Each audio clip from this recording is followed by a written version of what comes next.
AEW is at levels like 2019, and WWE is very lost. Stay tuned for why I feel that way.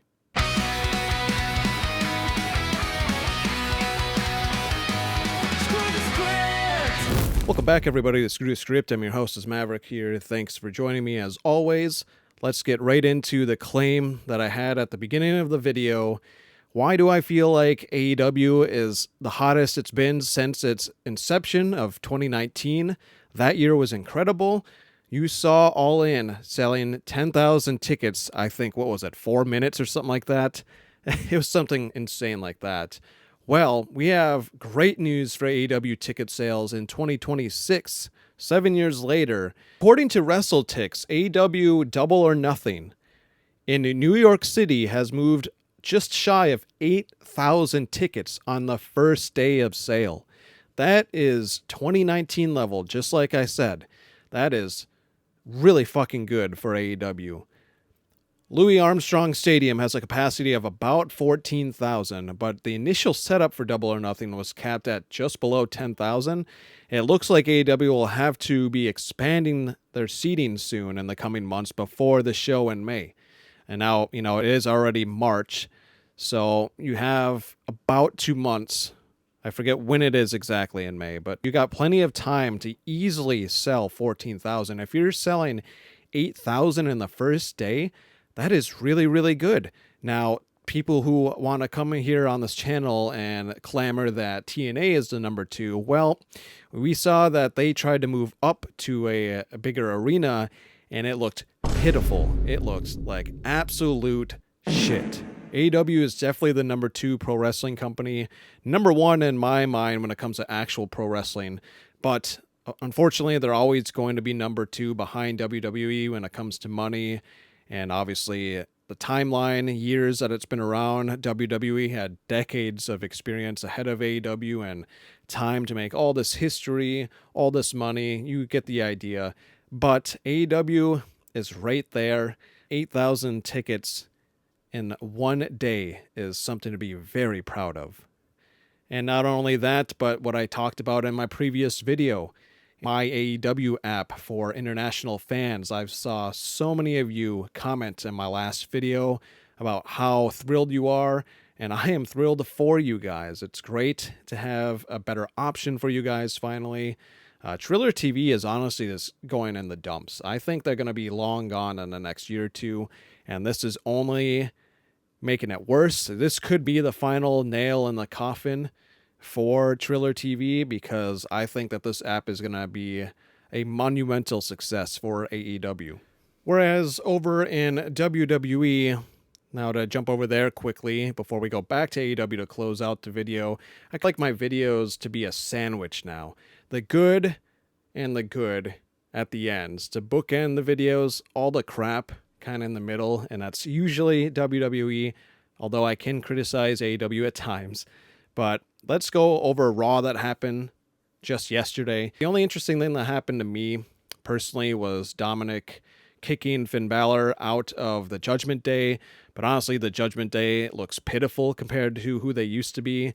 You've just got a guy that looks like a human version of a bobblehead, and Rhea Ripley's Gimp, essentially, are the two that are running it now. It was much more formidable when they had Rhea Ripley, when they had Finn Balor, when they had Damian Priest. They are a shell of what they used to be. But this is good. This is a good thing long-term for WWE, I think, because Finn Balor desperately needs a singles push. He needs a singles title again. I've said this before on my channel. And so we'll see where it goes. But outside of that, Raw was just another bad Raw. That was the only highlight that I can point out. We saw a promo between the Usos and Punk where Jimmy Uso laid out CM Punk, but I really just don't care about Jimmy or Jey Uso anymore these days. So that was about it for that. We saw a plethora of masked men. I almost feel like WWE is just doing this on purpose now to piss people off that hate the storyline with all these masked men, but come on. That was so pathetic looking. It was corny in the worst way possible to have 8 men in masks come out, and then Seth Rollins reveals that he's one of them. WWE is so lost. They might as well have J.J. Abrams be the writer for their content. They are so lost, they might as well change their squared ring to a triangle like the Bermuda Triangle, because that's how fucking lost they are. Their shit that they put on weekly is getting so bad that I've shown proof of ticket sales declining, SmackDown's being half empty, Raw's being half empty somewhere in some places, and it's only getting worse. People are losing interest. They don't like that they have to overpay for their bland, repetitive, and lazily produced product. All that money that TKO is making doesn't mean shit when your product is this bad. If the only good thing that you have going on, other than what I mentioned earlier briefly, is the fact that a guy who is a comedy character, Danhausen, is getting monumental cheers now, I feel like is also a bad look. Yes, good for him to do a complete 180 after getting the boos that he did at his debut, but he's now getting all these cheers because it's like the only entertaining thing that happens on Raw. He gave away like free t-shirts. He said if you didn't get one, you can grab one on the WWE shop, and if you don't, you'll be cursed. And then he frantically ran away in a comedic way. That was funny, but they are relying on these gag comedic storylines to carry their creativity, because their creativity for their main titles for WrestleMania coming up is so boring. And again, the age thing is a factor. Look at this.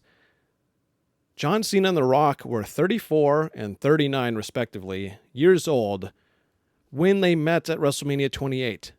Younger than all 4 main eventers this year for WrestleMania. Cody's 40, Roman's 40 now, Orton and Punk are in their mid to late 40s.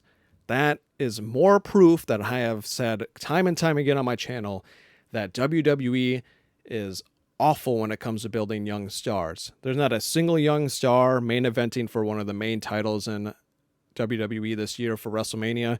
I don't believe there was last year or the year prior, and it's just continuing to be the norm. These 4 guys are likely going to be gone in the next 5 years. Definitely Orton and Punk. I don't see them lasting 5 more years. Not even 3 for CM Punk with his conditioning. Roman Reigns, we know he has his health issues, unfortunately. You know, all good health goes to him on a personal level, but when it comes to wrestling, how long is he going to be able to go at this level because of that? And so this feels like, I feel like a broken record when I say this, but it is a huge problem. And so I really hope that Obafemi beats Lesnar. I hope he's the one that faces Lesnar. Put him over. I hope Trick Williams goes over Sami Zayn at WrestleMania. And I hope that Javon Evans gets involved somehow and wins at WrestleMania, because that is what they need. Now back to AEW for the remainder of the video. We got to talk about how freaking good that collision was that happened this past Saturday. This is my second video. I had a quick emergency breaking news video yesterday, but first longer video of the week. That was probably the best collision for the year and possibly ever. For sure, top 5. I've sat on it for the last couple of days, and I think I even move it in my top 3. It is up there with the initial collision, because that very first one I think was really well done. And then the one that had that tag match between, it was a FTR and I think it was like FTR and Juice Robinson with Jay White, something like that happened. I believe it was on a collision. I forget how long ago, 6-8 months ago.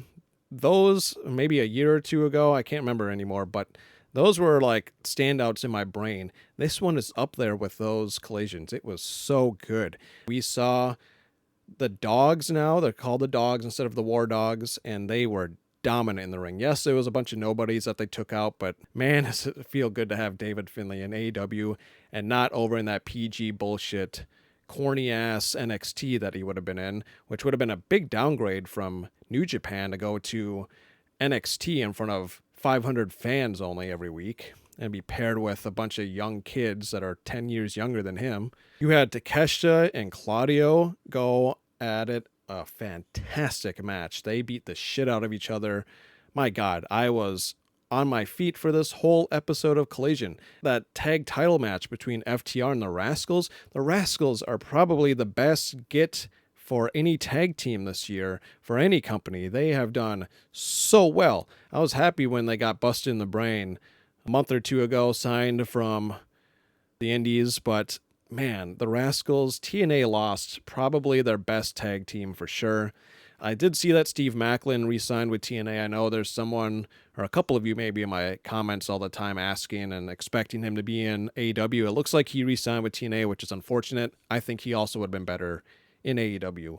They are taking the Iconics, funny debut that happened. This wasn't on this episode. I believe it was sometime last week, but just wanted to touch on that again because it's TNA related. They are taking all these signings and they're doing really, really well with them. They are pushing them really well. Kevin Knight, I think, is going to eventually be heel. And so many other great things happen on Collision, but I just wanted to cover the main things that I loved about that episode. Even that $200,000, what was that, 4 tag teams for $100,000 each. We saw the recent returning Private Party win it. They deserved it. Mark Quinn got jacked. Holy crap. And every team in that was really good. The Swirl. I want them to push the Swirl. I think they are great. Lee Johnson has been a worker since the inception of AEW, essentially, and he's never really gotten spotlight. He's never really gotten any titles. I think, if anything, him in the Swirl together with Blake Christian, at some point, I would love to see them as AEW tag champs. That's all I had for this episode of Screw the Script. Let me know down below what you think about my claim about AEW being as on fire as they were in 2019 with these ticket sales. Your thoughts about WrestleMania coming up. Your thoughts on Collision this past Saturday. What was your favorite moment, your favorite match? Let me know down in the comments. As always, this was Maverick with Screw the Script. Thanks for watching.